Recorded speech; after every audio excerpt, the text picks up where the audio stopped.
शङ्करांश भूम शङ्करार्यपीठसद्गुरून् शुद्धसत्त्वभासुरान् सुवर्त्मनीतभूसुरान् सर्वभूतसौख्यदान् क्षमाकरान् यतीश्वरान्। வித்யாரண்யபாதைஹி கிருத பஞ்சதசி பிரகரண கிரந்தம் பார்த்துட்டு இருக்கோம். அதுல 7ஆம் அத்தியாயமான திருப்தி தீப பிரகரணம்.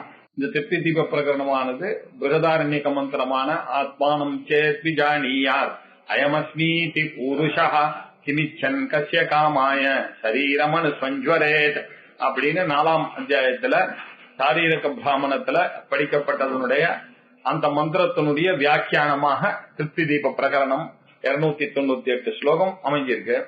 அதுல அவர் அஜ்ஞானம், ஆவரணம், விக்ஷேபம் எல்லாத்தையும் சொல்லி அதுக்கப்புறம் பரோட்ச ஞானம், அந்த பரோட்ச ஞானம் எப்படி அபரோட்ச ஞானமாக பரிணமிக்கணும் அப்படின்னு சொன்னாரு.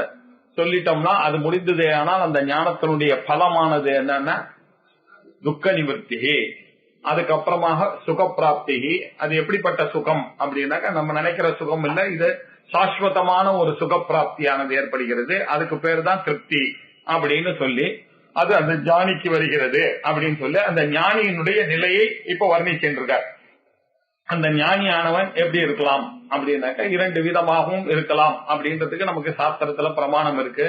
அவர் ஆக்டிவாக இருந்து கொண்டு கோயிலுக்கெல்லாம் போய் எல்லாரோடையும் அவளோடையே ஒருத்தராக இருந்து கொண்டு இருக்கலாம், ஒரு ப்ராப்ளமும் கிடையாது. இல்ல அவளுக்கு வேண்டாம்னா செக்லூடடான போய் அவர்கள் பாசிவாவும் இருக்கலாம். அதனால இந்த பாசிவா இருக்கிறதோ ஆக்டிவா இருக்கிறதோ இதெல்லாம் அவளுடைய பிராரப்தவசத்தினால ஏற்படக்கூடியது. அதனால இவாளுக்கு ஞானம் வந்ததுனால இவாளுக்கு அகம் கர்த்தா அகம் போக்தா என்ற எண்ணம் இல்லாத காரணத்தினால அவர்கள் என்ன பண்றாங்க, எல்லார மாதிரியும் பண்ணிட்டு இருக்காங்களே தவிர இதுல அவர்கள் ஈடுபட்டு ஒரு காரியத்தை செய்வதில்லை.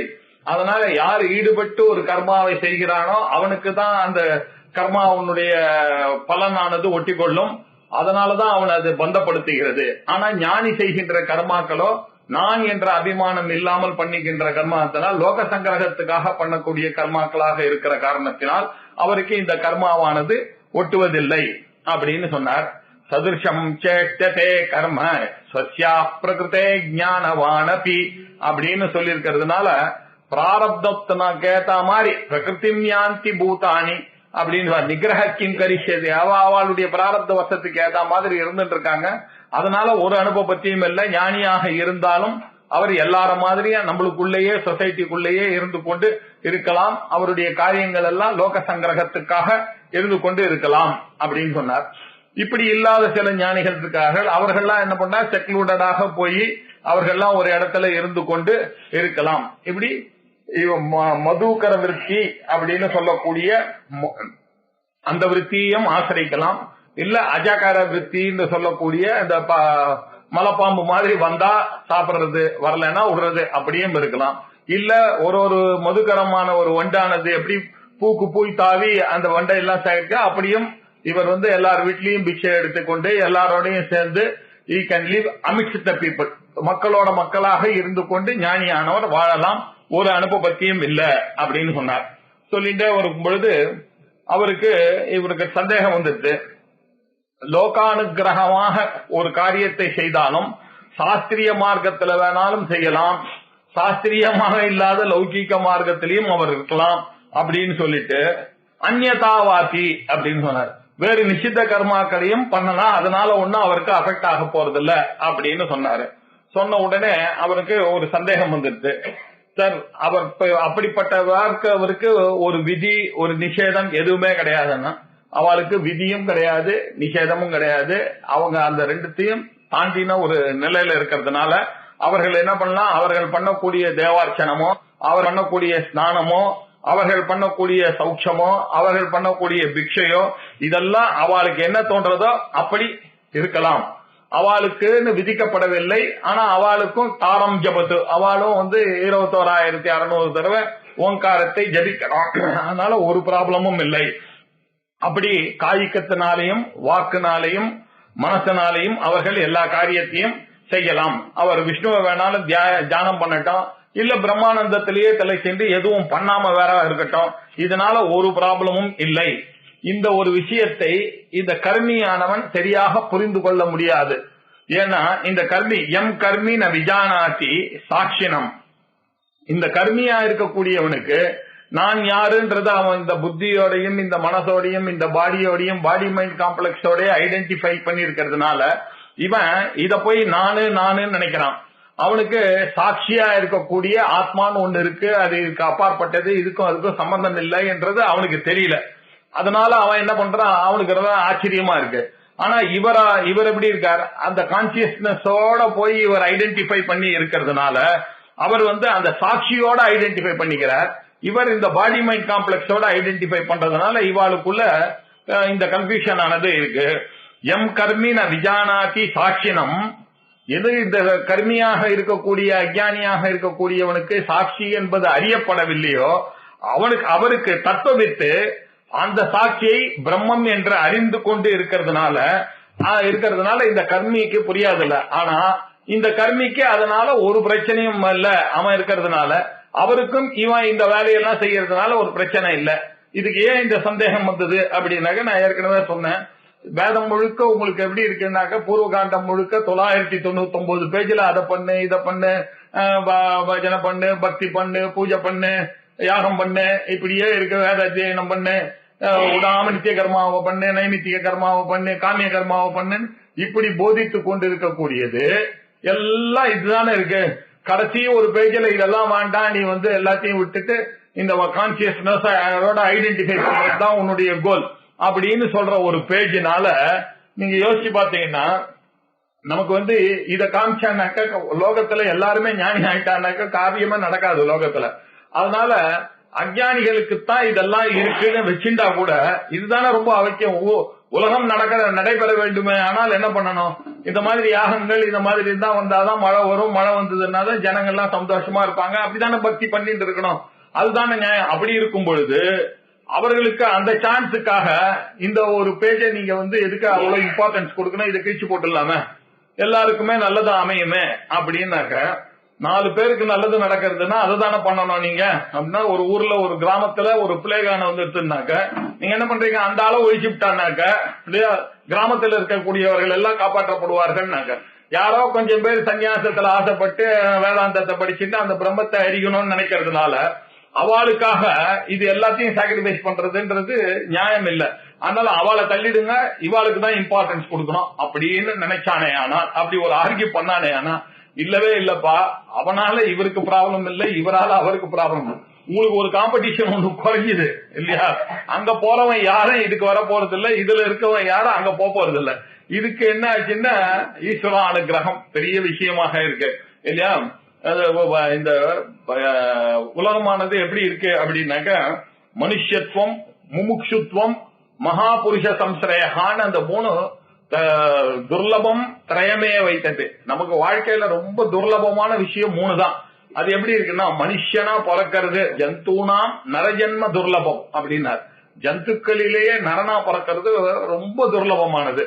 அதுலயும் அவனுக்கு விப்ரதா கிடைக்கிறதுன்றது, இந்த வேதத்துல ஒரு இன்ட்ரெஸ்ட் அதை படிக்கிறதுன்றது அதுலயும் ரொம்ப ரேரா இருக்கு. அதுலயும் படிக்கிறவர்கள் எல்லாரும் வராங்களான்னு பார்த்தானா இல்ல, யாரோ கொஞ்சம் தான் தர்ம மார்க்க நிரதர்களாக இருந்து கொண்டிருக்கார்கள்.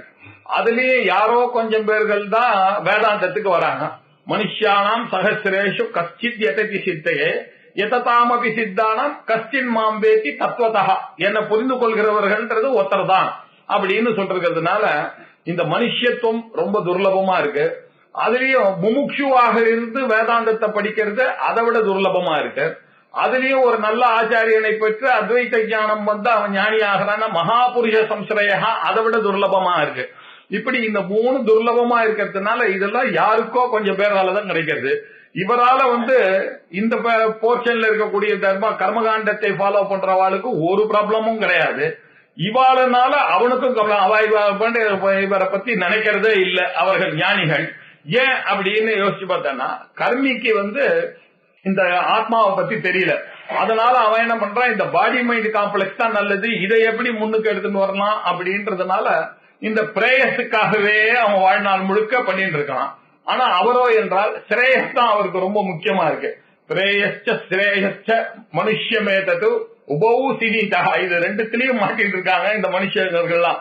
எப்படின்னா நிறைய பேர் பாத்தீங்கன்னா பிரேயசிலேயே தான் ஆசைப்பட்டு இருக்காங்க. நிறைய பேர் என்ன 99%, யாரோ ஒரு % தான் வந்து வேதாந்தத்துல இன்ட்ரெஸ்ட் இருக்கு. இப்படி வேதாந்தம் வரணுமே ஆனால் என்ன, அநேக ஜென்ம சம்பிராப்தி, ரொம்ப ஜென்மா பராங்கத்தின் யாரு அவனுக்கு வருதுன்னா இதெல்லாம் பூர்வ புண்ணியமான விஷயங்கள் யார் யாருக்கு கிடைக்கிறதோ அவர்களுக்கு தான் இந்த வேதாந்த புஸ்தகமானது கையிலேயே கிடைக்கும். அப்படி இருக்கிற காலத்துல இவாளால அவளுக்கு தொந்தரவு இல்ல, அவளால உண்டு, யாரோ ஒருத்தருக்கு தான் இந்த சான்ஸ் ஆனது வாழ்க்கையில கிடைக்கிறது. அப்படி இருக்கக்கூடியவர்கள் தான் இங்க வர போறாங்க. அதனால இவாளால அவனுக்கு ஒன்னும் ப்ராப்ளமே கிடையாது அப்படின்னு சொன்னாரு. அதுவும் வேதாந்தத்துல என்ன சொல்லிட்டாருன்னா, இந்த புத்தி தத்திரதம் புத்தி சம்யோகம், இந்த புத்தி ஆனது இவங்கிட்ட வந்துட்டு, ஆனால் இந்த வேதாந்தமானது அவங்க கிட்ட இருந்து எடுத்துட்டாங்க.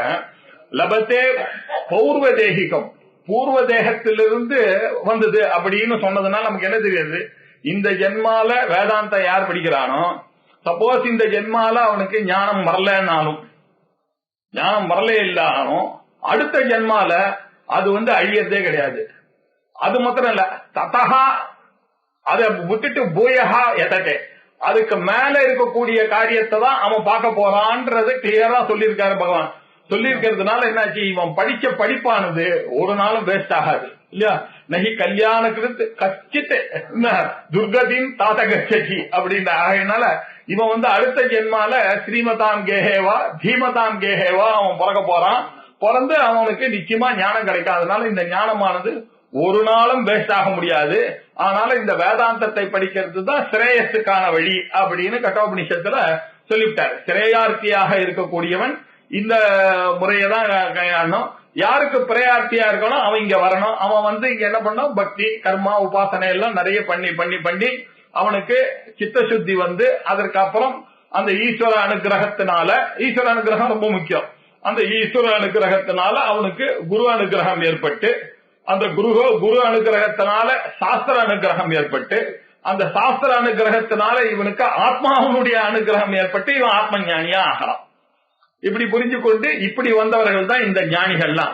இந்த ஞானிகளை பார்த்து இவர்கள்லாம் வந்து ஞானம் வந்துருச்சுனாக்க இந்த போரெல்லாம் இதெல்லாம் ஆல்ரெடி இவர்களை அனுபவிச்சுட்டு போன ஜென்மாலேயோ இந்த ஜென்மாலேயோ அனுபவிச்சுட்டு தான் இந்த ஸ்டேஜுக்கு வந்திருக்காங்க.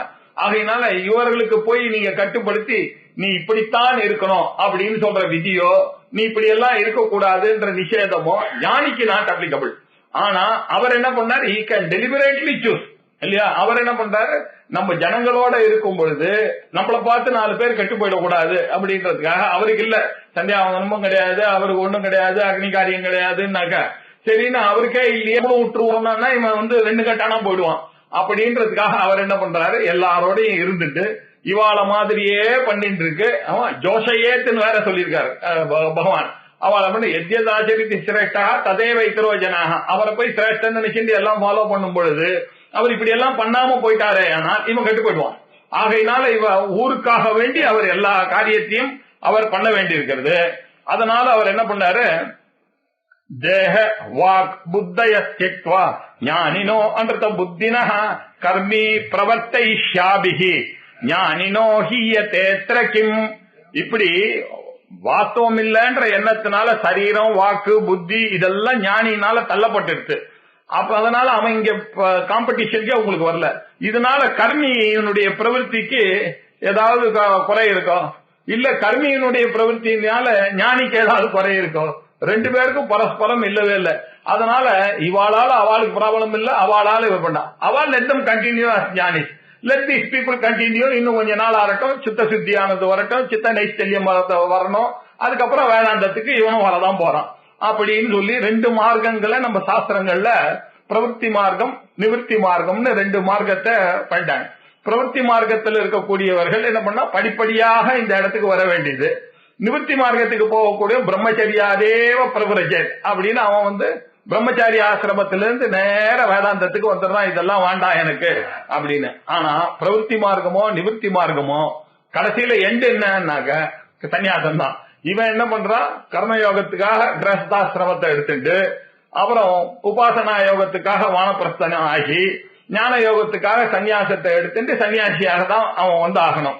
அவர் என்ன பண்றாரு, பிரம்மச்சரியாதேவ பிரவரட்சி, இந்த கர்மயோகம் உபாசனா யோகம் எல்லாம் அவன் பூர்வ ஜென்மால பண்ணதுனால அவர் நேர இங்க ஞானத்துக்கு வந்துட்டார். அப்படிதான் வரணும். ஆனா யாரு இருந்தாலும் சரி, இந்த ஜென்மாவை கடத்தேறணும்னா ஞானத்தினால மட்டும்தான் முடியும். ஞானாதேவத்து கைவல்யம் அப்படின்னு சொன்னதோட இல்லாம அந்நிய பந்தா வித்யத்தே அயனாய, வேற வழியும் கிடையாது.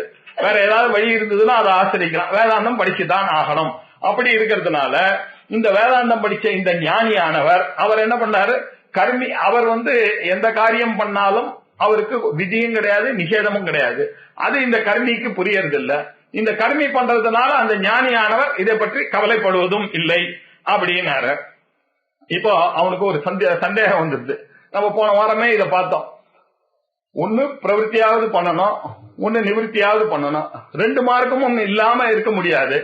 ஒன்னு ஒரு ஞானியா இருக்காருன்னா அவர் பிரவருத்தி மார்க்கத்துல இருக்கட்டும், இல்ல நிவர்த்தி மார்க்கத்துல இருக்கட்டும், அதுதானே சரி அப்படின்னு மனசுல வச்சுட்டு அந்த பூர்வபக்ஷி கேக்குறான், பிரவருத்தி நயுக்தா சேத்.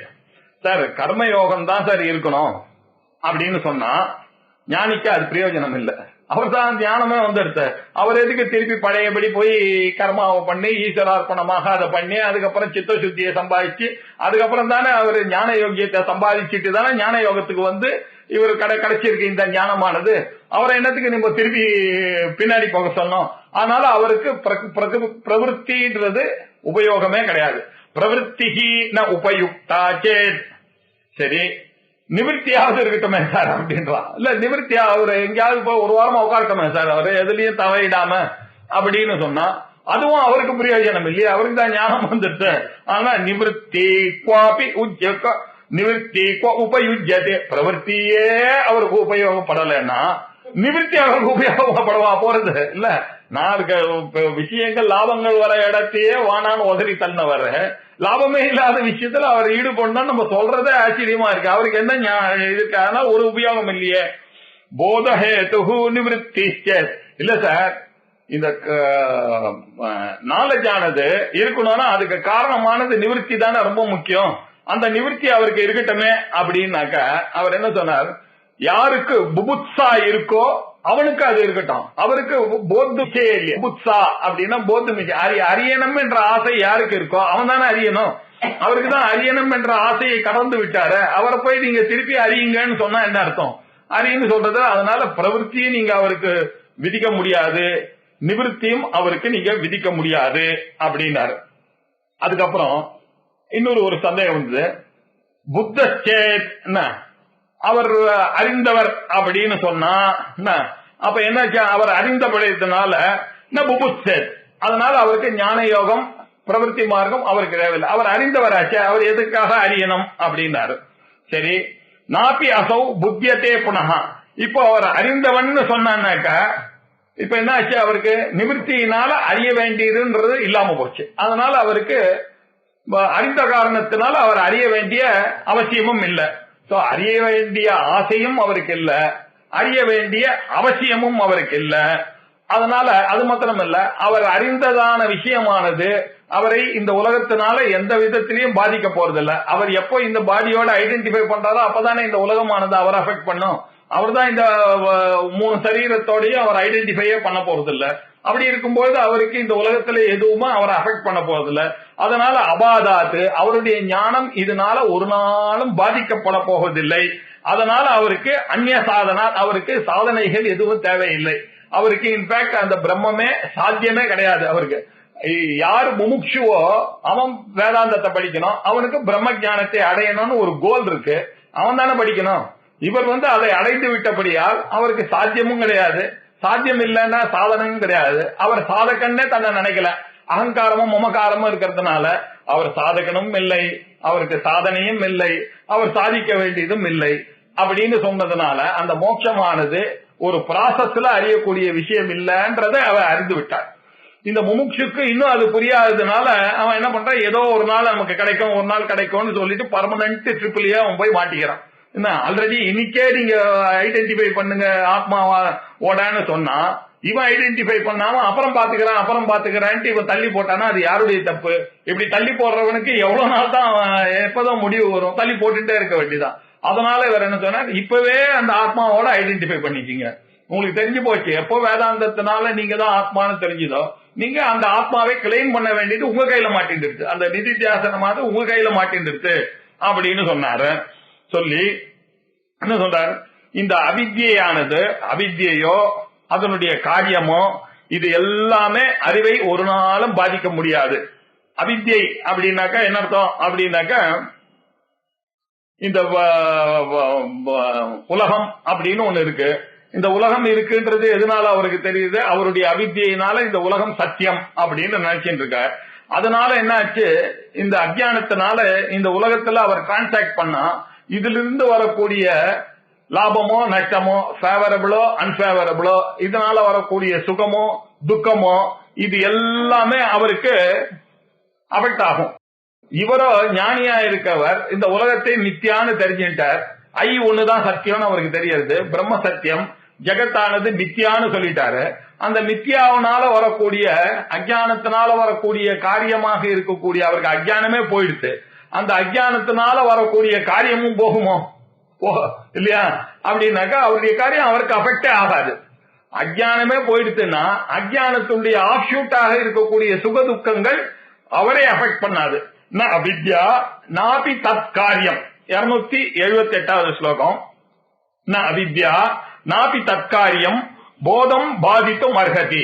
இந்த அறிவை பாதிக்கக்கூடிய அறிவாக இது இருக்கவே இருக்காது. இந்த அறிவெல்லாம் நான் ஃபேவரபிள் என்ற அறிவோ, இட் இஸ் அன்பேவரபிள் அப்படின்ற அறிவோ, இது எனக்கு துக்கம் என்ற ஒரு தாட்டோ, எனக்கு இது சுகம் என்ற தாட்டோ, அவருக்கு அந்த தாட்டெல்லாம் அவருடைய ஞானத்தை அஃபெக்டே ஆக போறது இல்ல. இவனுக்கு என்ன பண்றான், அஜ்ஞானியா இருக்கிறவனுக்கு அந்த தாட்டை இவனுக்கு சுத்தை கொடுக்கிறது இல்ல, அவனுக்கு துக்கத்தை கொடுக்கிறது, இது அவனை அஃபெக்ட் பண்றது.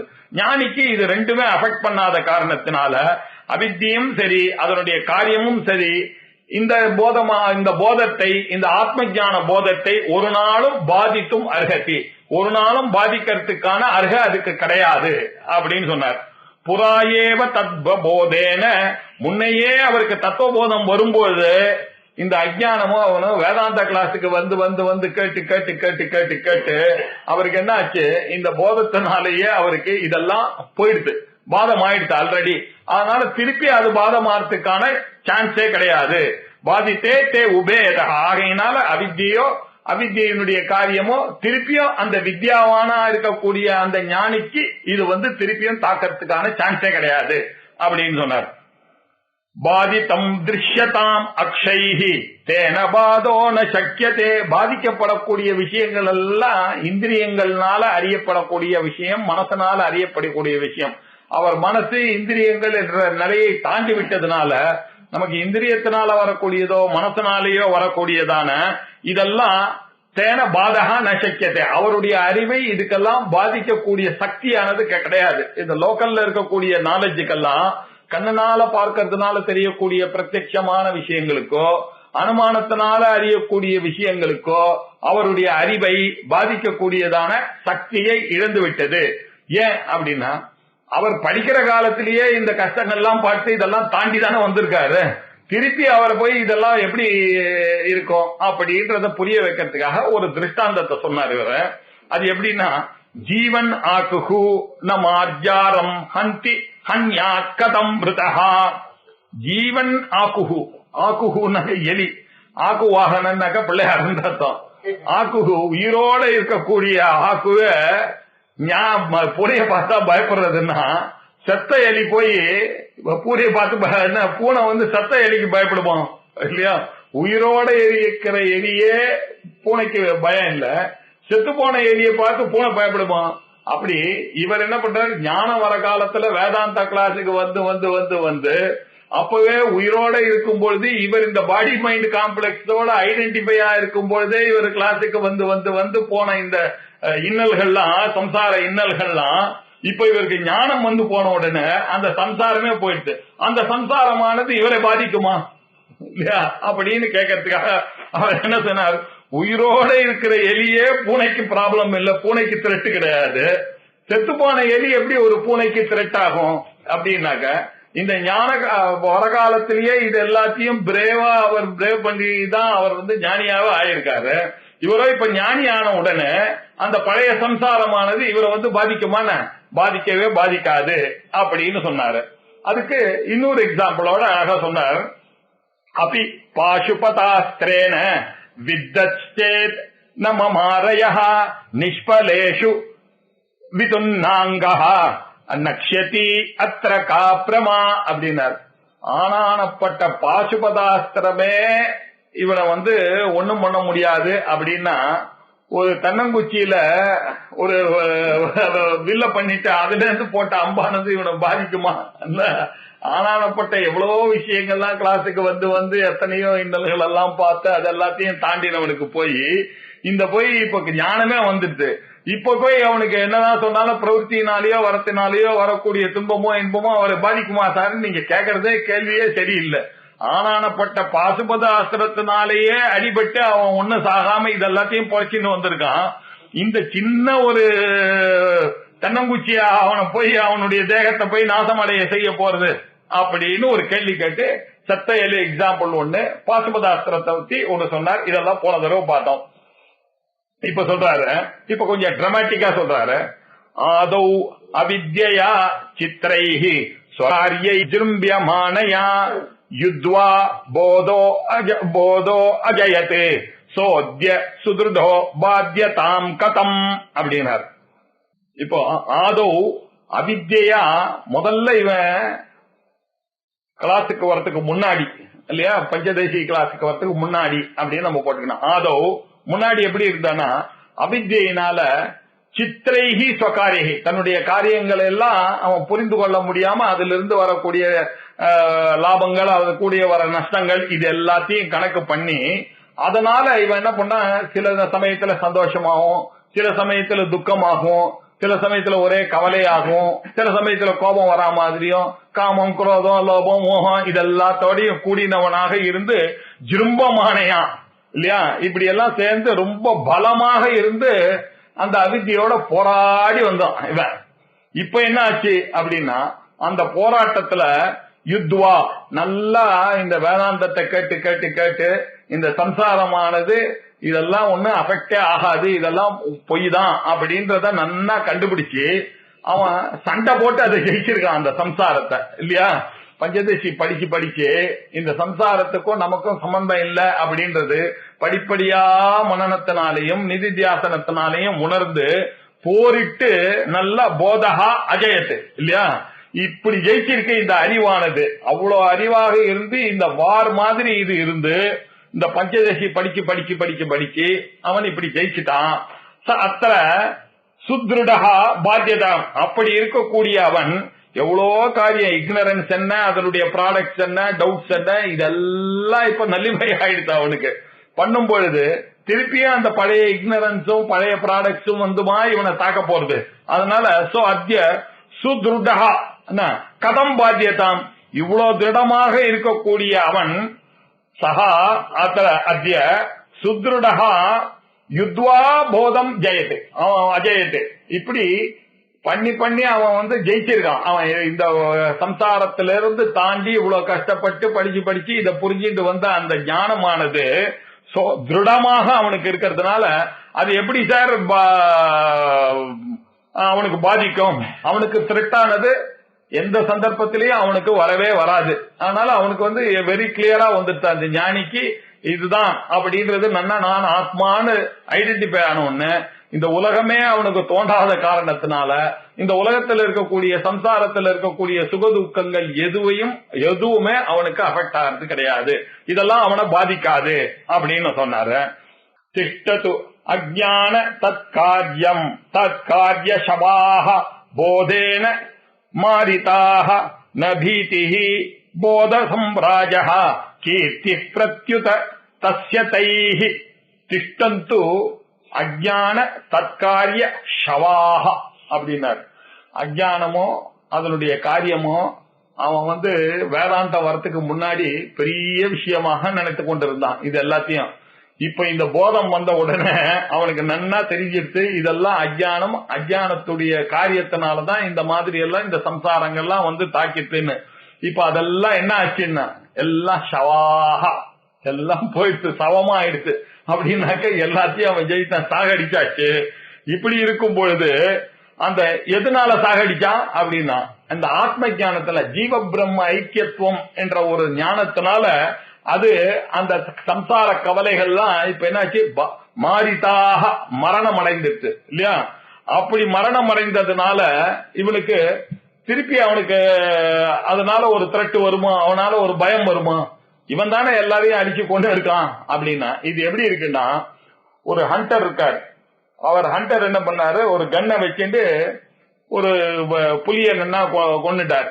இப்ப என்ன பண்ணாரு, அந்த புலிய கொன்னுட்டு புலியில நல்ல பஞ்செல்லாம் அடைச்சு வச்சு ஜம்முன ஹால்ல எடுத்துட்டு வந்து அதை மாட்டிருக்காரு இல்லையா. பார்த்து இது பாருங்க நான் அடிச்ச புலி அப்படின்னு சொல்றாரு. என்ன இப்ப அந்த புலியானது பல்லோட பெருசா இருக்கு. இப்ப என்ன ஆச்சு, யாராவது பயப்படுவோமா, எல்லாம் போய் அந்த பொல்ல தொட்டு பார்ப்போம் இல்லையா, தைரியமாச்சு, அதுதான் உயிரோட இல்லையே. அப்படி இவன் என்ன பண்ணா, இவ்வளவு கஷ்டப்பட்டு இந்த சம்சாரம்ன்ற புலிய வேதாந்தம் படிச்சு அத நன்னா அந்த ஜீவ பிரம்ம ஐக்கியன்ற கண்ணுனால சுட்டுட்டான். இந்த சம்சாரமானது இப்ப என்ன, இப்ப எப்படி இருக்குன்னா பஞ்சடைச்ச புலியாதான் இருக்கு இந்த வெளியில இருக்கக்கூடிய. அதெல்லாம் இவனுக்கு அஃபெக்டே ஆக போறது இல்லை. ஆன் தி அதர் ஹேண்ட் இது அவனுக்கு குளோரி. பத்தியா நான் எப்படி பொண்ணுட்டேன்னு சொன்னானே தவிர இது எப்படி அவனுக்கு த்ரெட் ஆகும். ஆன் தி அதர் ஹேண்ட் இவனுக்கு சம்சாரம் போச்சு, அவன் ஞானியா ஆயிட்டான்னு சொன்னா அந்த சம்சாரமானது இவனை தாக்கும்னு நினைக்கிறதே அஃபெக்ட் பண்ணும் இல்லையா. அது எப்படி அஃபெக்ட் ஆகும் இவனுக்கு. ஆன் தி அதர் ஹேண்ட் அவனுக்கு குளோரியை தான் கொடுக்கும். எப்படி ஒரு ஹண்டர் ஆனவன் தான் கொன்ன டைகரை வீட்டுக்கு எடுத்துட்டு வந்து வச்சான்னாக்க அதனால அவனுக்கு த்ரெட் வருமான்னு, அது அவனுக்கு குளோரி தானே இல்லையா, அவருடைய வீர தீர செயலை தானே காமிக்கிறது. அப்படிதான் இவன் என்ன பண்ணா, ந பீதிஹி போத சம்ராஜஹா அப்படின்னார். இவனுக்கு அந்த பயமானது ஏற்படுமோ, ந பீதிஹி இல்லையா, அவனுக்கு பீதியானது வரவே இல்லை. ஏன்னா அவன் அந்த ஞானத்துல ஒரு சக்கரவர்த்தியாக இருக்கான், சம்ராட். அகம் விருக்ஷரேரிவா கீர்த்தி பிருஷ்டம் கிரேரிவ, இதெல்லாம் அவனுக்கு கீர்த்தியா தான் இருக்கு இல்லையா. அப்படி இருக்கக்கூடிய இவன் சம்ராட்டாக இருக்கக்கூடிய அவனை த்ரெட்டன் பண்றதுக்கு யார் இருக்காங்க, அவனால கொல்லப்பட்டதுதான் எல்லாமே.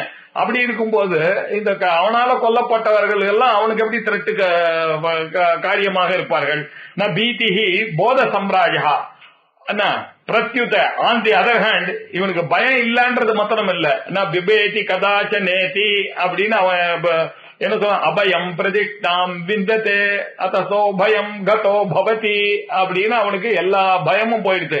அபயத்துல அவன் இருந்துட்டு இருக்கும்போது திதியாத்வை பயம் பவதி அப்படின்னு அவனுக்கு தெரியுது. இரண்டாவது பொருள் இருக்குமே ஆனால் தானே பயம் வரும். அவன் அத்வைத ஞானத்துல இருக்கக்கூடியவனுக்கு பயம் என்பதே கிடையாது, அபயமாக இருக்கக்கூடியவன். அவனுக்கு பயமே என்ன பீதிஹி. ஏன், அவன் போத சாம்ராட், அவனுடைய உலகத்துல சாம்ராட்டா இருந்து கொண்டு இருக்கக்கூடியவன். அவனுக்கு இது அபயம்ன்றது கீர்த்தி, அது ஒரு குளோரி அவனுக்கு. பிரத்யுத ஆன் தி அதர் ஹேண்ட் அவனுக்கு இது ஒரு கீர்த்தி. அவன் எதை பத்தியும் கவலைப்பட மாட்டேன்றார் அப்படின்றத அஞ்ஞானிங்களா ஒண்ணுத்த பத்தியும் கவலைப்பட மாட்டேன்றார் சார், ஒரு பாட்டுக்கு டல்லா இருக்கார் சார் என்றான். ஞானிக்கு அந்த ஒண்ணு பத்தியும் கவலைப்படாம இருக்கிறதுன்றது கீர்த்தி. அது அப்படித்தானே இருக்கணும், அதுக்காக தானே உலக கஷ்டப்பட்டார். அது தெரியாம அஞ்ஞானியினுடைய ஆங்கிள் அவரை சொல்றாங்க. ஆனா ஞானியினுடைய ஆங்கிள் பார்த்தா இது ரொம்ப தமாஷா இருக்கு இல்லையா. அவருக்கு பொறுத்த வரைக்கும் இது கவலைப்பட வேண்டிய அவசியமே இல்ல. அவர் கீதையில சொல்லும் போது தஸ்மாத் அபரிஹாரியார்த்தே சோசித்தும் உன்னால பரிகாரம் பண்ண முடியாத விஷயத்துல போய் சோகப்பட்டு நீங்க போய் பெரியவங்க எல்லாம் இந்த கவலைப்படுவாங்களே, அது மாதிரி இருந்தா என்ன புரியும். அது நடக்கதான் போறோம். வாத்தியார் சாதத்தன்னைக்கு எப்போ வராரோ அப்பதான் வருவாரு. ஆனா அவர் அந்த தாத்தா பண்ற கலாட்டா, ஐயோ இன்னும் வரலையே, வராம போயிடுவாரோ, வழியில ஏதாவது ஆச்சோ, சைக்கிள் ஆக்சிடென்ட் ஆயிடுச்சோ, அவர் வரல, மறந்துட்டாரோ இன்னைக்கு திடீர்னு, இப்படி எல்லாம் அனாவசியமா கவலைப்பட்டா அது யார் பொறுப்பு. அது சில சமயத்துல இன்னும் மோசம். அவர் 10:30 மணிக்கு வரான்னாக்க இவரு 10:30 மணிக்கு வரலன்னா என்ன பண்றதுன்னு 10 மணிக்கு கவலைப்படுவார். சரியா, இதெல்லாம் நம்ம பாக்குறோம். இந்த சம்சார துக்கங்கள் தான் தேவையில்லாத ஒரு அபரிஹாரியாச்சு. என்ன நத்தம் சோச்சத்தி அர்ஹத்தி இல்லையா, நீங்க எதுக்கு சோகப்படணும். இதை நினைச்சு எதுக்கு கவலைப்படணும்? அப்படி இருக்கக்கூடிய ஞானியானவன் எதற்கும் கவலைப்படாம இருக்கான்றது அவனுக்கு கீர்த்தி தான் இல்லையா? அவனுக்கு பிரத்யுத கிருத்தி தஸ்ய தைஹி, இதை எல்லாமே அவனுக்கு கீதான் அப்படின்னாரு. ஏவம் அதிசூரேன போதேன ந வியுஜ்யதே பிரவருத்தியாவா நிவృత్యాவா தேகாதிகதயாஸ்ய கிம். யஹா ஏவம் அதிசூரேன இல்லையா, ரொம்ப சௌரியம் உள்ளவனாக இருக்கக்கூடியவனாக இருந்து கொண்டு போதேன இந்த ஒரு நாலேஜோட அவன் இருக்கக்கூடிய ஞானியானவர் ஒருபொழுதும் அந்த பிரம்மத்திலிருந்து அவன் ந வியுஜ்யதே, அவன் அதிலிருந்து ஒரு நாளும் வெளியில வருவதே இல்லை. அவர் எந்த காரியம் பண்ணாலும், எனக்கு எப்படி எந்த காரியம் பண்ணாலும் நான் ஆம்பளைன்றது எனக்கு நிச்சயமா தெரியறதோ இல்லையா? திடீர் போட்டாங்க ஏற்கனவே சொல்லியிருக்கேன், மென்னு அங்க போர்டு போட்டு இருந்ததுன்னா நேரம் அங்க போய் உட்காந்துப்பேன் நான் ஆடிட்டோரியத்துல இல்லையா? ஏன்னா அவ்வளவு நிச்சயமான ஞானம். லேடிஸ் அப்படின்னு போட்டு லேடிஸ் தைரியமா போய் உட்காருவாங்க. அந்த மாதிரி இந்த ஞானி அவர் இருக்காரு, ஞானின்னு போட்டு தைரியமா அவர் போய் அங்க ஞானின்னு உட்காருவார் இல்லையா? அவருக்கு ஒண்ணு நிச்சித ஞானம்.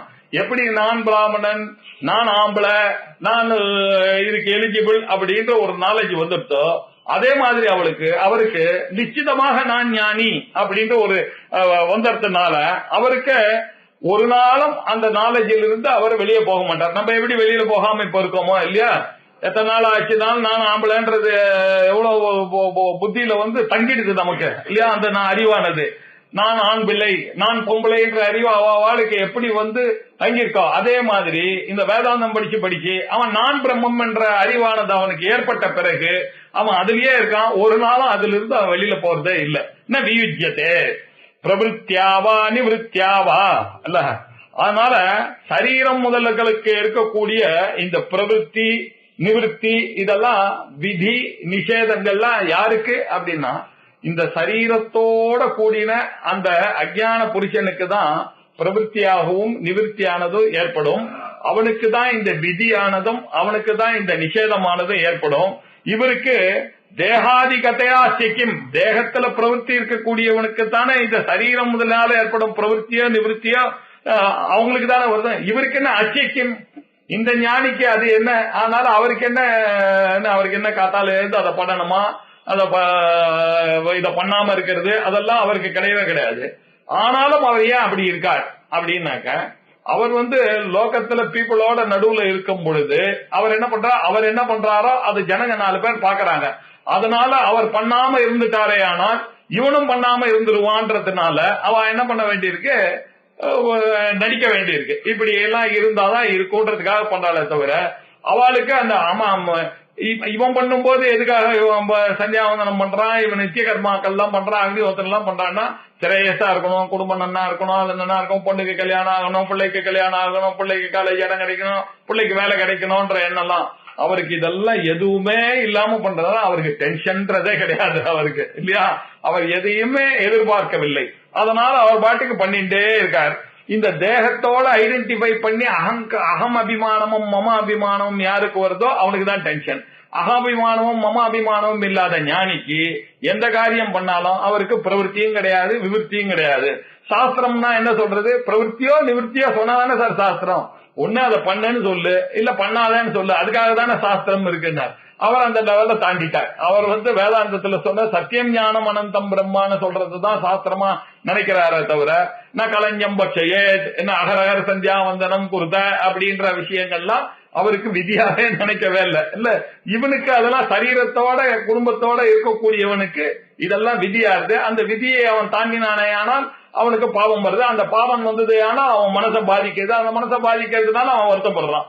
இவருக்கு அதெல்லாம் ஒண்ணுமே கிடையாது. அவருக்கு பண்ணதுனால வரக்கூடிய பிரயோஜனத்தினால சந்தோஷமும் கிடையாது, அதனால அவருக்கு துக்கமும் கிடையாது. அவருக்கு நான் சுகம் பிராப்திய அவருக்கு ஒண்ணு இதுவும் கிடையாது, துக்கம் பிராப்திய நான் உத்விஜது அதுக்காக அவர் போறது இல்ல. அவர் எப்படி இருக்காரு அப்படின்னாக்க, ஒரு சுகேஷு விகத ஸ்பிருஹா துக்கேஷு அனுத்விக்னமனஹா இருக்கக்கூடியவராக அவர் இருந்து கொண்டிருக்கிறார் அப்படின்னா, प्रवृत्तौ जाग्रहो न्यायः प्रवृत्तौ आग्रहो न्यायः बोधहीनस्य सर्वथा स्वर्गाय वा अपवर्गाय यतितव्यम् यतो नृभिः. ஞானிக்கு இதெல்லாம் அவசியம் இல்ல. ஆனா இந்த சாதாரண பிராகிருத ஜனங்களா இருக்கக்கூடியவர்கள் அவர்களுக்கு என்னன்னாக்க போத ஹீனஸ்ய, இந்த இன்னும் அந்த நான் ஆத்மா என்ற ஒரு நிச்சயமானது ஏற்படவில்லை. அப்படி இருக்கக்கூடியவனுக்கு போதஹீனஸ்ய சர்வதா எப்பொழுதுமே அவனுக்கு பிரவருத்தௌ ஆக்ரஹா நியாயா, அவனுக்கு இந்த பிரவருத்தியில ஒரு உற்சாகம் ஒரு ஊக்கம் இருக்கிறது நியாயம். அவனுக்கு அது பண்ணணும், இது பண்ணணும், இதை அச்சீவ் பண்ணணும், அதை பண்ணணும், இதுவே 4 பேர் எதிர்க்க பண்ணணும் அப்படின்ற ஆசையெல்லாம் அஞ்ஞானிகளுக்கு இருக்கிறது நியாயம், ஒத்துக்கொள்கிறார். அத போய் ஞானிக்கு இருக்கணும்னு நீங்க எதிர்பார்க்கறது தான் தப்பு. இவாளுக்கு அஞ்ஞானியா இருக்கக்கூடியவர்களுக்கு இல்லையா, போதஹீனஸ்ய சர்வதா எப்பொழுதும் பிரவருத்தௌ ஆக்ரஹா அப்படின்னாக்கா ஒரு கமிட்மெண்ட், ஒரு ஊக்கமானது, அவர்களுக்கு ஒரு உற்சாகமானது அவசியம், நியாயம்தான். ஆனா இவருக்கு இல்ல. ஏன் அவர்களுக்கு நியாயம்ன்றீங்க? அவர்கள் ஏதாவது ஒரு காரியத்தை பண்ணிட்டு தான் ஆகணும் இல்லையா. அவர்களுக்கு நான் பிரம்மா, எனக்கு ஒரு காரியமும் இல்லைன்றது அவருக்கு ந காரியம் ந கரணம் அப்படின்றதெல்லாம் அவருக்கு பிரம்ம ஞானத்திற்கு தான் இதெல்லாம் வரும். இது இல்லாதவர்களுக்கு தெரியல. அவர்கள்லாம் எதுக்காக எத்தனைக்குன்னா, நம்ம நல்லா மேல் லோகத்துக்கு போகணும், இந்த யாகத்தை பண்ணணும், அந்த யாகத்தை பண்ணணும், சொர்க்கத்துக்கு போனோம், அங்க போய் அமராவதி பட்டணத்தை பார்க்கணும், வருணனோட உட்காரணும், அக்னியோட உட்காரணும், அங்க போய் ரொம்ப ஊர்வசி திலோத்தமா எல்லாம் பார்க்கணும் அப்படின்ற ஆசை இருக்கக்கூடியவனுக்கு இந்த ஊக்கமானது நியாயம்தான். இவாளுக்கு அந்த ஆசையே இல்லை. இகாமுத்திரார்த்த பலபோக விராகான்னு அவனுக்கு இந்த ஊர்லயே அவன் எதுவும் வேணான்னு நினைக்கிறான். இவனுக்கு அடுத்த ஜென்மால அங்க போய் என்ன வரணும், இவனுக்கு ஒன்றும் லாபம் இல்லையே அப்படின்றதுனால இவனுக்கு அது இல்ல. அஞ்ஞானிகளுக்கு இது நியாயம்தான். ஏன்னா அவனுக்கு ஆசை இருக்கு, சொர்க்கத்துக்கு போனோம்னு யாரு நினைக்கிறானோ அவன் அந்த கர்மாக்கள் எல்லாம் பண்ண வேண்டியது நியாயம். அதே மாதிரி அபவர்காய, இந்த மோட்சம் வேணும்னு நினைச்சிட்டு கிளாஸுக்கு வரவன் இன்னும் நான் மோட்சத்தை அடையல, நான் ஆத்மான்னு சொன்னா கூட நான் ஆத்மான்னு சொல்ல போங்க சார், என்ன போய் ஆத்மான்றாரு, நான் அதெல்லாம் பிரம்மவும் கிடையாது ஒண்ணும் கிடையாதுன்னாக்க அவன் என்ன பண்ணும், அந்த நிச்சித ஞானம் வர வரைக்கும் மோட்சத்துக்காக அபவர்க்கத்திற்காக அவன் அந்த கிளாஸுக்கு வர வேண்டியது, செய்ய வேண்டியது, அது புத்தியை செலவு பண்ணி அது அப்படியா இப்படியான்னு மனனம் பண்ண வேண்டியது, சிரவணம் பண்ண வேண்டியது, நிதித்தியாசனம் பண்ண வேண்டியதுன்னா முமுட்சுக்கு அவசியம். ஆனா முக்தனுக்கு அதெல்லாம் அவசியமே கிடையாது. ஜீவன் முக்தனுக்கு அந்த நிலையை அவன் தாண்டினதுனால இது அவசியமே இல்லை.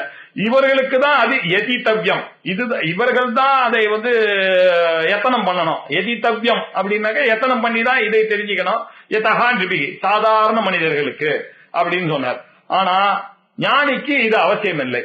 ஏன் அப்படின்னாக்க ஞானியினுடைய மாடல் எப்படி இருக்கு அப்படின்னாக்க, வித்வான் சேத் தாத்ருஷாம் மத்தியே திஷ்டேத் ததனுரோததஹ காயேன மனசா வாசா கரோதி ஏவ அகிலா கிரியாஹ. ஞானிக்கு இது அவசியம் இல்லை. ஆனாலும் அவர் 4 பேரோட இருக்கும் பொழுது அது பாதகம் இல்லை. அவர் அந்த காரியத்தை செய்தா அதனால பாதகம் இல்லை அப்படின்னு சொல்றதுக்காக அவர் சொல்றார், தாத்ருஷாம் மத்தியே, தாத்ருஷாம் மத்தியே, அந்த மாதிரி இருக்கக்கூடியவர்களுக்கு நடுவுல அப்படின்னாரு. யாரு எந்த மாதிரி இருக்கக்கூடியவர்களுக்கு நடுவுல? சொர்க்கத்துக்காகவோ மோட்சத்துக்காகவோ மனிதர்கள் பிரயத்தனம் பண்ணிட்டு ஞானம் ஏற்படணும்னு நினைச்சிட்டு இருக்கக்கூடிய அஞ்ஞானிகளுக்கு நடுவுல அவர் இருக்கும் பொழுது, அந்த ஞானியானவர் அஞ்ஞானிகளோட இருக்கும் பொழுது அவர் என்ன பண்ண, தாதிருஷா மத்தியே திஷ்டேத் வித்வான் திஷ்டேத் சேத், இந்த வித்வான் ஆனவன் இவர்களோட இருக்க வேண்டிய நெசைக்கு வந்துருத்தே. ஆனால் இப்ப என்ன பண்ணணும் அப்படின்னா, அவ என்ன பண்றாளோ தத் அனுரோததா, அவளை எப்படி பண்றாளோ அதுக்கு அனுசரிச்சு இவாளும் பண்ணணும். அப்பதான் இல்லைன்னாக்கா அவருக்கு புத்தி என்ன, புத்தி பேதம் ஜனையே அஜ்ஞானினாம் கர்மசங்கினாம் அப்படின்னார் ஆச்சாரியார். நீங்க உங்களுக்கு பிடிச்சதான நானே பிரம்மான்ற சொல்ற நாலேஜ் எல்லாம் அவனுக்கு கொடுத்தா அவனுக்கு இன்னும் அந்த பக்குவமானது வரவே இல்லை. சமதமாதி சக்க சம்பத்தி எல்லாம் யாருக்கு வந்ததோ அவனுக்கு தான் ஜீவ பிரம்ம ஐக்கியமான நாலேஜ சொல்லலாம். இவனை போய் சின்னமா இருக்கக்கூடிய அவனுக்கு என்ன இன்னும் பக்தியே இல்ல, கடவுள்னால இன்னும் என்னன்னு புரிஞ்சுக்கல, சிவன்னா என்னன்னு தெரியல, அவன் கையில போய் ஆத்மா ஒண்ணுதான் சத்தியம், இதெல்லாம் பொய்யப்பா, அதெல்லாம் கோ விதிஹி கோ நிஷேதகான்னு இந்த ஆர்குமெண்ட்லாம் நாங்க தப்பா கொடுத்தா அவன் என்னத்தை புரிஞ்சுப்பான்? அவன் புத்தி அவனுக்கு பேதலிச்சுதான் போகும். அவன் இங்கேயும் இல்லாம அங்கேயும் இல்லாம இல்லையா, ஞானமும் வராம அங்கேயும் வராம போயிடுவான். அதனால அவர் என்ன சொல்ற, அஞ்ஞானிகளா இருக்கும் பொழுது அவளுக்கு புத்தி பேதம் ஜனையே அஜ்ஞானினாம் கர்மசங்கினாம், அப்படி இருக்கக்கூடிய கர்மால ஈடுபட்டு இருக்கக்கூடியவர்களை பார்த்து அவ பண்ற நல்ல காரியத்தை தடுத்து இதெல்லாம் வேணாம்பா அப்படின்னா நம்ம சொல்லவே கூடாது. ஆன் தி அதர் ஹேண்ட் அது என்ன சொன்ன ஜோஷயே அப்படின்றாரு. நீங்க உற்சாகப்படுத்தணும் அவளை இல்லையா? அவ பண்ணு. ஏன்னா இத மாதிரி தானே நீங்களும் உங்களை உற்சாகப்படுத்தி தானே இங்க வந்திருக்கீங்க. அதை நினைச்சு பார்த்து அவளையும் இந்த கர்மாவை பண்ணணும். இப்படியா ரொம்ப இருக்கு, முழு வேதத்தை அத்தியனம் பண்ணிதான் ஆகணும், கிரமாந்தம் படிச்சுதான் ஆகணும், ஜடம் படிக்கிறான்னு ஆமா படிச்சுதான் ஆகணும், லட்சணம் படிச்சுதான் ஆகணும்னு பண்ணணுமே தவிர அவ போய் இதெல்லாம் படிச்சு இந்த ஆர்குமெண்ட் எல்லாம் நீ அர்த்தம் தெரியாம கழுத மாதிரி பொதி சுமக்கிற மாதிரி தான் இருக்கும். வேதத்தை சொன்ன முன்னாடி வெறும் போயிருந்தா இப்ப வேதத்தை படிச்சுட்டு பொதி சுமச்சன் போறேன். இந்த ஆர்குமெண்ட் எல்லாம் யாருக்கு கொடுக்கறான்னாக்க இதெல்லாம் படிச்சு வந்தவனுக்கு சொன்னது. ஏன்னா இதெல்லாம் இவ்வளவு பண்ணிட்டிய, இப்ப அதெல்லாம் வேண்டாம்பா இங்க வான்னு சொல்றதுக்கு. இவன் இன்னும் அதுக்கு வரவே இல்லை. இல்ல அதுக்கு முன்னாடி இந்த ஐடியாவை போய் அவங்கிட்ட கொடுத்தான்னா ஓஹோ இதெல்லாம் படிக்கவே வேணான்னு நினைச்சுருவான் இல்லையா? அதனுடைய வேல்யூ ஆனது தெரியாது. நிறைய பக்தி பண்ணி நிறைய பூஜை பண்ணவனுக்கு தான் அந்த பகவானுடைய பெருமை அருமை எல்லாம் தெரியும். அப்படி விஸ்வரூப தரிசனத்தை யார் பண்ணானா அவனுக்கு தான் 15வது சாப்டர்ல போய் அவனுக்கு சொல்ல வேண்டியிருக்கு. தத்துவயாந்தி பராமகதிம்லாம் அவனுக்கு தான் நம்ம சொல்லணும். அதுக்கு முன்னாடி அவன் எதுவுமே பண்ணாதவனுக்கு சொல்லக்கூடாது. அப்படின்றதுனால அவளுக்கு அனுரோததா அப்படின்னாரு. அந்த அஞ்ஞானி புருஷர்களுக்கு ஏத்த மாதிரி தான் இவருடைய அட்வைஸ் எல்லாம் பண்ணணுமே தவிர இவாளுடைய ஐடியாவெல்லாம் எந்த இடத்துல காமிக்கணுமோ வித்வத் சபையில காமிக்கலாமே தவிர இங்க 4 பேரோட இருக்கும் பொழுது எப்படி இருக்கணுமோ அப்படி அந்த ஹியூமிலிட்டியோட அவர்கள் படுற மாதிரியே இருக்கணும் அப்படின்னாரு. காயேன மனசா வாச்சா கரோதியேவ அகிலா கிரியாக. அவளுக்கு தகுந்த மாதிரி இந்த சரீரத்தினாலையும் அவ எப்படி பிஹேவ் பண்றாளோ அதே மாதிரியா பஞ்சகச்சாதிகள் எல்லாம் கட்டிண்டு அது மாதிரி மடிச்சாறு கட்டிண்டு அப்படி எப்படி பண்ணணுமோ அப்படிதான் உலகத்துல நம்ம பண்ணணுமோ அப்படிதான் பண்ணணும். வேஷ்டி கட்டிட்டு தான் கோயிலுக்கு போனோம்னு ஒரு நியமம் இருந்துதான் வேஷ்டி கட்டிட்டு தான் போய் ஆகணும். இப்படி இருந்து அவளுக்கு காட்டி கொடுக்கணுமே தவிர இதெல்லாம் சார் அவர் எங்க இருக்கக்கூடிய பகவானுக்கு எதுக்கு ஒரு இடம் கோவில், அவர் எல்லா இடத்துலயும் அவருக்கு எதுக்கு நமஸ்காரம் எங்க பண்ணாலும் அவர் இல்ல. அவருக்கு போய் இந்த மாதிரி பிலாசபி எல்லாம் பேசிட்டு இருந்தா நம்ம கன்ஃபியூஷனா தான் கிரியேட் பண்ணுவோம்.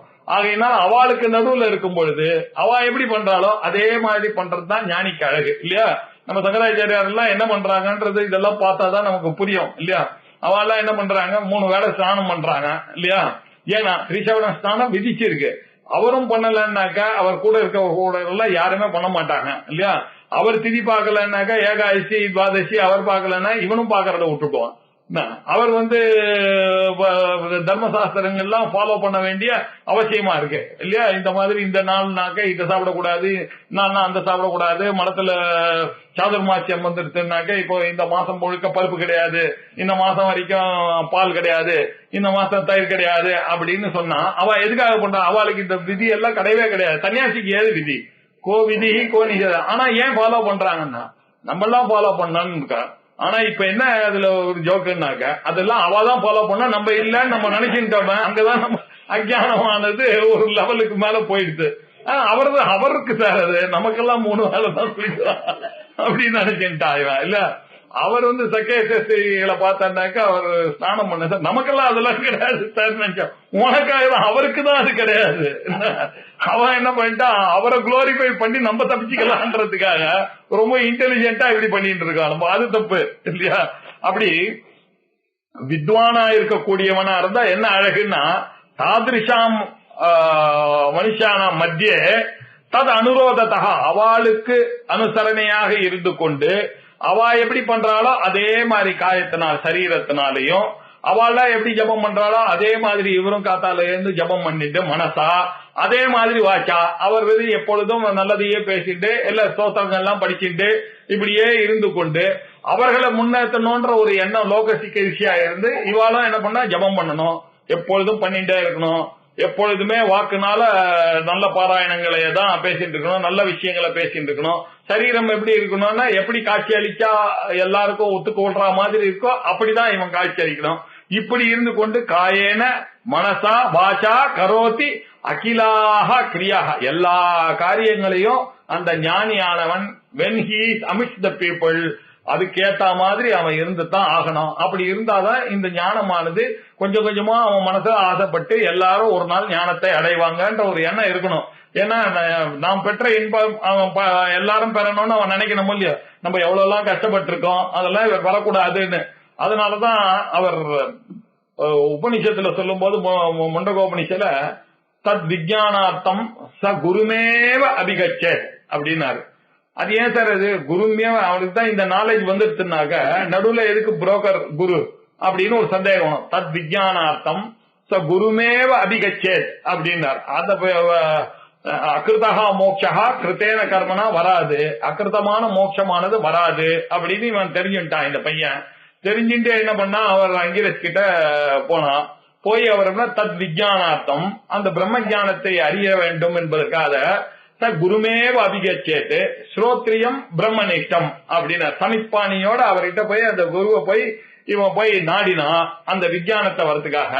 எதுக்காக குரும் ஏவ அப்படின்னு ஒரு ஏவகாரம் போட்டார்னா, இந்த சம்பிரதாயத்துல வந்த குருக்கு தான் தாம் பட்ட கஷ்டங்கள்லாம் தெரியும் இல்லையா.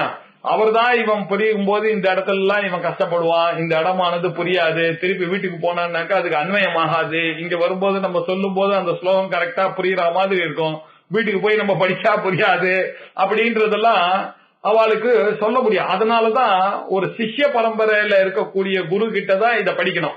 ஏன்னா அவா கிட்ட வந்தாதான்.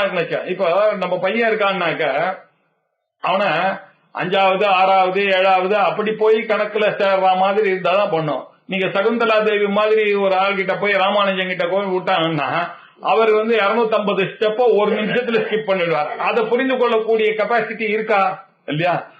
நிறைய ஞானிகள் என்ன பண்றாங்க, அந்த மாதிரி தான் இருக்காங்க. அவ கையில போய் இவன் போக முடியாது.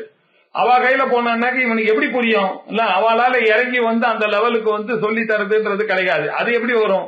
நம்ம 3வது வாத்தியார் 4வது வாத்தியார் 5வது வாத்தியார் 6வது வாத்தியார் வழியாதான் பண்ணும். உங்களுடைய பையன் ஜீனியஸா இருந்தானே, ஆனால் அந்த ஜீனியஸ் குரு கிட்ட போய் நீங்க விடலாம்.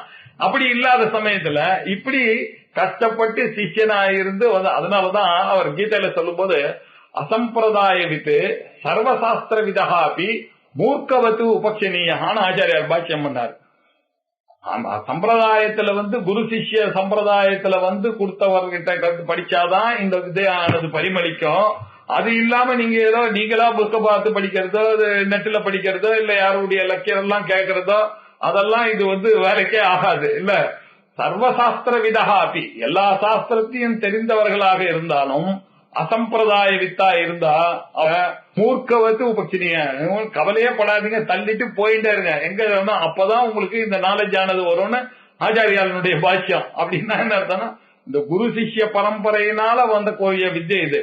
இப்படி வரவர்களுக்கு தான் மனுஷங்களுடைய கஷ்டங்கள்லாம் புரியும். ஏன்னா இவனும் அந்த ஸ்டேஜ்ல இருந்து வந்திருக்கான் இல்லையா. சோ அவளோட சேர்ந்து அவளுக்கு ஏத்த மாதிரி பூஜை பண்ணி, அவளுக்கு ஏத்த மாதிரி பஜனை பண்ணி, அவளுக்கு ஏத்த மாதிரி உபாசனை பண்ணி, அவளுக்கு ஏத்த மாதிரி இருந்து கொஞ்சம் கொஞ்சமா அவளுக்கு இந்த உண்மையையும் கூட சொல்லிட்டே இருக்கணும். எப்படி இந்த சந்தியாவந்தனத்துல உங்களுக்கு ஆதித்யம் தப்பையாமி சோமம் நம்பையாமி நவகிரகம் இல்லைன்னாக்க உனக்கு எல்லாம் சனி பயிற்சி வரும், குரு பயிற்சி வரும், எல்லாம் ஒழுங்கா நீ பண்ணா இதுல இருந்து சொல்ற அதே வேதமானது அசோ ஆதித்யோ பிரம்மா பிரம்மைவா அஹமஸ்மி அப்படின்ற அத்வைத்தத்தையும் சொல்லி கொடுக்கணும் இல்லையா. அவனுக்கு தெரியாம இதுலயே இருந்துடவும் கூடாது. அவன் பாட்டுக்கு ஒரு பர்மனன்ட் ட்ரிப்ல இந்த கர்மகாண்டத்திலேயே உட்கார்ந்துட்டான்னாக்க இந்த ஜென்மா வேஸ்டா போயிடும் இல்லையா. அதனால அதுவும் தப்பு, அதுக்காக இதுவும் தப்பு. அதனால ஒரு வயா மீடியாவா என்ன பண்ணா போதனையும் அவனுக்கு கொடுக்கணும் இதுதான். அதே சமயத்துல எந்த காரியத்தையும் விடாத அப்படின்றதையும் சொல்லிட்டோம். அந்த கர்மாவனால அப்படி கர்மாவனால அந்த கர்ண சுத்தியானது ஏற்பட்டு உபாசனையினால மன நைஷ்டல்யமாகி அப்படி வேதாந்தத்தை கேட்டானா அந்த ப்ராப்பரா இருக்கக்கூடிய ஸ்ரோத்ரியனாகவும் பிரம்மனிஷ்டனாகவும் இருக்கக்கூடிய குரு கிட்ட கேட்டாதான் இந்த நாலேஜ் ஆனது வரும்ன்ற அந்த ஏவகாரத்துக்கு சுவாரஸ்யம் அதிகம் இல்லையா. அதனால அவர் என்ன பண்றாரு, தன் அனுரோதத்தா அந்த அஜ்ஞானிகளுக்கு ஏத்த மாதிரி அந்த வித்வானானவர் கூடவே இருந்து அவரை கையை பிடிச்சிட்டு ஐஷன் போனமே தவிர இல்லையா. அப்ப அவளுக்கு பெரிய விஷயமா சொல்லி இதெல்லாம் Vedanta is not by any process, moksha is not by process அப்படின்லாம் சொன்னா என்ன புரியும் இல்லையா. அதுக்கேத்த மாதிரி அவர்களை சொல்லி கூட்டுன்னு போனோம் அப்படின்றதுக்காக சொன்னார். வித்வான் சேத்து அவன் தாதிருஷாம் மத்திய முன்னாடி சொன்ன பிரவர்த்தோ ஆக்ரஹா நியாயா போதஹீனஸ்யான்னு சொன்ன இல்லையா. அப்படிப்பட்ட அவர்களுக்கு மத்தியே இருந்து கொண்டு அவளுக்கு தகுந்த மாதிரி அனுசரிச்சு காயத்தினாலையும் மனத்தினாலையும் வாக்குனாலையும் எல்லா கர்மாக்களையும் அவர்கள் பண்ணிக்கொண்டு அவளையும் அப்படி திருத்தி ஐஷன் போனோம். எத்யதாச்சரதி சிரேஷ்டா ததேவ இதோ பிரமாணம் குருத்தே லோகஸ்தது அனுவர்த்ததே. அவன் வந்து இந்த வித்வானை பார்த்து அவன் நினைக்கிறான் அவர் பண்ற மாதிரி இவன் பண்ணான்னு. இவர் பாட்டுக்கு காத்தால இருந்து அதெல்லாம் பண்ணாம விட்டாருனாக்க இவனும் பண்ணாம விட்டு போயிடுவான்றத மனசுல வச்சுட்டு அவர் என்ன பண்ணணும்னாக்க இவாளுக்கு ஏத்த மாதிரி அந்த காரியங்கள்லாம் பண்ணி காமிக்கணும் அப்படின்னு இந்த ஆக்டிவ் ஞானியை பத்தி இங்க பேசுறாரு. இங்க இல்லையா, ஆக்டிவா இருக்கக்கூடிய ஞானியா இருக்கக்கூடியவர் மக்களுக்கு நடுவுல இருக்கிறதா இருந்தா அவர் என்ன பண்ண இந்த காரியங்கள்லாம் பண்ணித்தான் ஆகணும் அப்படின்னு சொன்னார். ஏஷ மத்தியே புபுத்சூனாம் யதா திஷ்டேத் ததா புனஹ போதைஷாம் கிரியா சர்வே தூஷயன் த்யஜது ஸ்வயம். பாருங்க, இப்போ ஞானத்துல விருப்பம் உள்ள வேதாந்திகள் கிளாஸுக்கு வராங்கன்னு வச்சுங்க இல்லையா, அவ அந்த ஸ்டேஜுக்கு மேல வந்திருக்கா. இவா என்ன பண்ணா ஒன்னும் தெரியாத இருக்கக்கூடியவாளுக்கு லெக்சர் கொடுக்கறதா இருந்தா அவ கையில போய் நீங்க என்ன சொன்னா கர்மயோகம் தான் வசதி, பகவத் பக்தி இல்லாம ஒரு காரியமும் நடக்காது, காத்தால எழுந்து நீ உனக்கு வந்து அருகதையே கிடையாது, சந்தியாவந்தனம் பண்ணாம சாப்பிடறதுக்கு அருகதை கிடையாது, எப்ப நீ ஆபீஸுக்கு போகும்போது ஷூ போடாம போக மாட்டியோ செருப்பு போடாம போறதுக்கு வெக்கப்படுறியோ அதே மாதிரி வீட்டுல நீ எப்படி சாப்பிடுறதுக்கு சந்தியாவந்தனம் பண்ணாம சாப்பிடலாம் இல்லையா அப்படின்ற கேள்விதான் அவனுக்கு நீங்க கேட்கணும். ஆனா இதெல்லாம் நன்னா பார்த்து புரிஞ்சுட்டு வந்த வேதாந்திகளுக்கு போய் அந்த கர்மாவை போய் சொல்லிட்டு இருக்க முடியாது. அவளுக்கு சொல்ல வேண்டிய அட்வைஸ் என்ன, இந்த கர்மாவையே நினைச்சிட்டு ஏமாந்து போயிடாதீங்க, இந்த கர்மாவானது உற்பத்தியம், சம்ஸ்காரியம், ஆப்பியம், விகாரியம் அப்படின்னு 4 ரிசல்ட் தான் கொடுக்கும். இந்த ரிசல்ட்னால உங்களுக்கு மோட்ச புருஷார்த்தமானது இந்த கர்மாவனால கிடைக்குமோ, இந்த கர்மாவனால ஒருவாலும் கிடைக்காது. அகர்மகமான மோட்சமானது கிருதகமான ஒரு கர்மாவனால எப்படி வரும், ஞானத்தினாலதான் வரும்.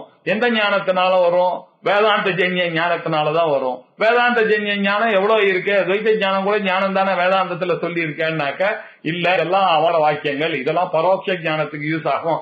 அபரோட்சமாக நானே அந்த பிரம்மா என்று தத்துவமசி முதலிய வாக்கியங்கள்னால அறிந்த பிறகுதான் உங்களுக்கு இந்த ஞானத்தினாலதான் மோட்சமானது ஏற்படுகிறதுன்ற விஷயத்தையும் சொல்லணும் இல்லையா. அது எப்படி சொல்றதுன்னா, ஏஷ மத்தியே புபுத்சூனாம், அந்த வேதாந்தத்துல இன்ட்ரெஸ்ட் இருக்கு அவருக்கு நல்லா தெரியறது, அப்படி இருக்கக்கூடியவாளுக்கு தான் இந்த விஷயத்தெல்லாம் நம்ம சொல்லணும் இல்லையா. அவளுக்கு ஏஷ மத்தியே புபுத்சூனா, புபுத்சா அப்படின்னா போத்து மிச்சா, இது அறிந்து கொள்ள வேண்டும் என்ற ஆசை அந்த வேதாந்தத்துல என்ன இருக்குன்னு சொல்றவா அவளுக்கு சொல்லும் பொழுது யதா திஷ்டே ததா புனஹா, அப்பொழுது அவகிட்ட எப்பொழுது இருக்கானோ அப்பொழுது அவர்களுக்கு போதாய ஏஷாம் கிரியாகா சர்வாகா, அப்போ அவளுக்கு இந்த கிரியையெல்லாம் சர்வாகா தூஷயன், அப்பதான் தூஷிக்கணும். அவனுக்கு அப்படி இல்லைன்னாக்க தூஷிக்கலன்னாக்கா அவனுக்கு தெரியவே தெரியாது இல்லையா, போயிடும். அதனால அவனுக்கு சொல்லிதான் ஆகணும், அப்பா நீ இவ்வளவு நாள் என்ன அச்சீவ் பண்ண, எவ்வளவு நாள் இப்படியே கர்மா கர்மா கர்மா கர்மான்னு போயிட்டே இருந்தா எப்பதான் இது வந்து அந்த கர்மாவானது உன்னை விட்டு போக வேண்டாமா, அது போனாதானே எப்ப பார்த்தாலும் கர்மாவும் பண்ணு உபாசனையா பண்ண நானே பிரம்மம் என்று தெரிந்த பிறகு கூட நான் இந்த 3 சரீரத்தோடய ஐடென்டிஃபை பண்ணனா அது தப்பு இல்லையா, இல்ல அது தெரியாமையே இருந்திருக்கலாமே அதுக்கு இல்லையா. இவ்வளவு தூரம் வந்ததுக்கு இந்த ஜென்மாவை சாபல்யமா ஆகணும், இந்த ஜென்மாலேயே இந்த ஞானத்தை அடையணுமே, ஆனால் இதெல்லாம் நீ தெரிஞ்சுதான் ஆகணும்னு அந்த சமயத்துல சர்வாகா தூஷயன் தியஜத்து ஸ்வயம், அவர்கள் எல்லாம் இவரும் விட்டு காமிக்கணும் அவளுக்கும் விட்டு காமிக்கணும் இல்லையா. ஒரு சன்னியாசியானவர் இன்னும் சன்னியாசிய வந்து ட்ரெயின் பண்றாருனாக்க அவர் எப்படி ட்ரெயின் பண்ணுவாருன்றத நீங்க பாக்கணும். அவருக்கு எதையுமே பண்ணாம சாப்பிடாம உட்கார்ந்து இருப்பாரு, இப்படிதான் அவர் ட்ரெயின் பண்ணார். இங்க கிரகஸ்தர்களுக்குள்ள ட்ரைனிங் எப்படி கொடுக்கணும்னாக்கா பக்தி காரியங்கள் இப்படி எல்லாம் கொடுக்கணும். ஞானியா இருக்கக்கூடிய சன்னியாசிக்கு ட்ரைனிங் கொடுக்கணும்னாக்க சன்னியாசிக்கு போய் நீங்க வேலைக்கு போய் சாப்பிட்டு வாங்க மணி 8 ஆச்சுன்னாக்கா நம்ம இங்க செமினார் நடத்தினோம்னாக்கா அதெல்லாம் அலௌடு. அவளுக்கு என்ன கண்டுபிடிக்கணும்னாக்கா சாப்பிடாம உட்காரு, உனக்கு வேதாந்தத்தை விட என்ன மணி 5 மணி ஆச்சுன்னா கூட சரி நான் எழுந்துக்காம உட்கார்ந்துருக்கேன்ல நீ உட்கார், அப்படிதான் ட்ரைனிங். அவனுக்கு அப்படித்தானே யோகா கிளாஸ்ல ட்ரைனிங், ஆர்மி காரனுக்கு அப்படிதான் ட்ரைனிங். அவனுக்கு போய் நீங்க 4 மணிக்கு எழுந்துக்கிறது தான் ட்ரைனிங் கொடுக்கணும். அவனுக்கு போய் பாவம் சார் அவன் 8 மணிக்கு எழுந்துக்கணும்னா இது நியாயமாயிது இல்லையா. அந்த மாதிரி எந்தெந்த குரூப்புக்கு வேணுமோ when he submits the people அப்படி சொல்லணும். கொஞ்சம் புத்திசாலிகளாக இருந்து வேதாந்தத்துல ஒரு பிரவೃತ್ತಿ இருந்து வேதாந்தத்தை அறியணும்னு வந்தான்னாக்க அவளுக்கு இந்த கர்மாவை தூஷணம் பண்ணிதான் ஆகணும் அப்படின்னு சொன்னார் அழகா. ஏஷ மத்தியே புபுத்சூனாம் யதா திஷ்டே ததா புனஹ போதாய ஏஷாம் கிரியாஹா சர்வாஹ தூஷயன் தியஜது ஸ்வயன், அவரே இது எல்லாத்தையும் விட்டு காமிக்கணும் இல்லையா. இந்த கர்மாவெல்லாம் நான் பண்ணிட்டு இருக்கேனா பாத்தியா அப்படின்னு அதான். இல்லைன்னா இவனும் பண்ணிட்டே இருப்பான், லைஃப் லாங் எப்ப பண்ணிட்டே இருப்பான், எப்பதான் ஆத்மாவை அறியறது அப்படின்னு 2 குரூப் ஆஃப் பீப்புளையும் கொஞ்சம் நிவர்த்தியாக இருந்தும் காமிக்கணும், பிரவருத்தியாக இருந்து காமிக்கணும். இதுதான் ஞானிக்கு அழகு. அந்தந்த குரூப்புக்கு ஏத்த மாதிரி பண்ணணும் அப்படின்னா. அவித்வத் அனுசாரேன விருத்தி புத்தஸ்ய யுஜ்யதே ஸ்தனந்தயானுசாரேன வர்த்ததே தத்பிதாயதஹ. பால் குடிக்கிற குழந்தைக்கு ஏத்த மாதிரி தான் அப்பாவும் அம்மாவும் பிஹேவ் பண்ணுவான் இல்லையா. பால் குடிக்கிற குழந்தை வந்ததுன்னாக்க அதுக்கு ஏத்த மாதிரி இப்படி தாஜா பண்ணி அதை பண்ணி இப்படி எல்லாம் பண்ணி அவளுக்கு ஊட்டணும்.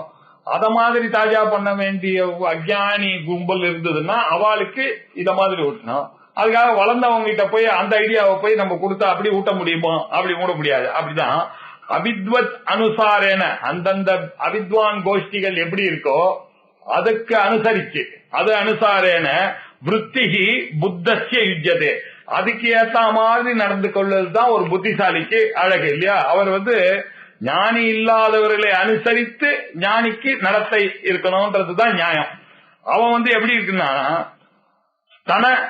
ஸ்தனந்தயா அப்படின்னாக்கா பால் குடிக்கிற குழந்தை அப்படின்னு, ஸ்தனந்தயா அனுசாரேன அதை அனுசரித்து தான் வர்த்ததே தத்பிதா எதகா, ஒரு அப்பாவானவர் தன்னுடைய குழந்தைக்கு ஏத்த மாதிரி அவர் பிஹேவ் பண்றார். அந்த குழந்தை என்ன பண்ணாரு, எட்டி வயசானாக்க அவர் கோவப்பட மாட்டார். இதே ஒரு 15 வயசுல போய் அப்பா அப்படின்னு எட்டி வயசானாக்க அவர் சும்மா தரான. அத மாதிரி அந்த குழந்தைய வளர்க்கறதுக்கு எப்படி ஒரு அம்மாவும் அப்பாவும் பிரயத்தனம் பண்ணி சின்ன குழந்தைக்கு போதிக்கிறாளோ அப்படி ரொம்ப அஜ்ஞானியா இருக்கவனுக்கு போடணும். அதே மாதிரி வேதாந்தத்துக்கு ஒருத்தர் வந்துட்டான்னா அவர் கையில போய் என்ன சொன்னது, அப்பா இப்படியானாக்கா பரவாயில்லப்பா, நீ வரலன்னா பரவாயில்ல, மழையா அதனால வரலையா, வெயில அதனால வரல, எல்லாம் இதெல்லாம் இவாளுக்கு கரெக்ட். வேதாந்தத்துக்கு 3 சரீர திரயத்துக்கு விலட்சணம்னு சொல்றவனுக்கு போய் அப்ப சார் மழையா இருக்கு சார், எனக்கு வர முடியல சார் எனக்கு அப்படின்னு சொல்றது நியாயமே கிடையாது. இவாளுக்கு ட்ரைனிங் எப்படி இருக்குன்னாக்கா இந்த சன்னியாசி எப்படி இன்னொரு சன்னியாசிய வேணும்னே இங்க உட்கார்ந்து வெயில்ல உட்கார்ந்து படி. அது இந்த ராமானுஜாச்சாரியாருடைய சரித்திரத்துல சொல்லுவா, அவர் பாட்டுக்கு பண்ணிட்டே இருந்தாருனாக்கா அவர் தண்டம் சமர்ப்பித்தவனும் பண்ணிட்டே இருக்காரு, கொதிக்கிறது கொள்ளிடத்து மண்ணுல அவருக்கு. இவர் பேசாம வேடிக்கை பார்த்திருக்கேன்னா அந்த வைராக்கியம் அவனுக்கு வரணும் இல்லையா, அந்த சிஷ்யனுக்கு அந்த வைராக்கியம் வரணும். அவன் பண்ணி பண்ணி தண்டம் அவன் பாட்டுக்கு பண்ண 100 கணக்குல நமஸ்காரம் பண்ணிட்டே இருக்காரு ராமானுஜா. அவருடைய பாஸ் என்ன பண்றாரு, அவர் பாட்டுக்கு பண்ண விட்டாரு. இப்படி எல்லாம் பண்ணி கஷ்டப்பட்டுதான் வரணும் அப்படின்றதையும் நம்ம பண்றோம் இல்லையா. சில சமயத்துல ஸ்ட்ரிக்டா இருக்க வேண்டியிருக்கு குழந்தைகிட்ட, சில சமயத்துல அட்ஜஸ்ட் பண்ணி தான் இருக்க வேண்டியிருக்கு. இந்த கல்யாணத்துக்கு போய் ஆகணும்னா ஸ்ட்ரிக்டா சொல்லிதான் ஆகணும், கரெக்டா போய் தான் ஆகணும் நீ அப்படின்னு. அத மாதிரி இந்த வித்வானானவன் எந்த குரூப்ல இருக்கானோ அந்த குரூப்புக்கு தகுந்த மாதிரி இருக்கான். அதுல ஒரு அனுப்ப பத்தியும் இல்ல. ஞானியாக இருந்தாலும் அவன் ஆக்டிவா ஜனங்களுடைய மத்தியில இருக்கும் பொழுது அவளுடைய தகுதிக்கு ஏற்ப இப்படி எல்லாம் இருக்கலாம், இருக்க வேண்டும், இப்படிதான் இருக்கான்னு நமக்கு புரியவும் வைக்கிறாரு வித்யாரண்யர் இல்லையா. இப்படி எல்லாம் தான் இருந்திருக்காருன்றதை இப்ப நமக்கு புரியறது இல்ல. எப்படி மடத்துல ஆக்டிவிட்டிஸ் எல்லாம் நடந்திருக்கும், அவர் எப்படி இருந்திருப்பாருன்றதை இதுல வச்சு பார்த்தாலே நமக்கு தெரியறது இல்லையா. அப்படி அற்புதமா எழுதியிருக்காரு தன்னுடைய அனுபவத்தையும். ஞானியினுடைய இதெல்லாம் யாரும் சொல்லாத விஷயங்கள். ஞானி எப்படி இருப்பான்றத இவர் நமக்கெல்லாம் சொல்லணும்ன்ற அவசியமே இல்ல, அவருடைய இருந்தாலும் இதை புரியணும், இதை ஒரு கோலா எடுத்துக்கணும்ன்றதுக்காக எழுதியிருக்காரு. இது மேலும் அடுத்த இதனுடைய கண்டினியூவேஷன் அடுத்த சனிக்கிழமை அன்னைக்கு பார்ப்போம். ஓம் பூர்ணமத பூர்ணமிதம் பூர்ணாத் பூர்ணமுதச்யதே பூர்ணஸ்ய பூர்ணமாதாய பூர்ணமேவாவசிஷ்யதே. ஓம் சாந்தி சாந்தி சாந்தி. ஹரி ஓம். ஸ்ரீ குருப்யோ நமः. ஹரி ஓம்.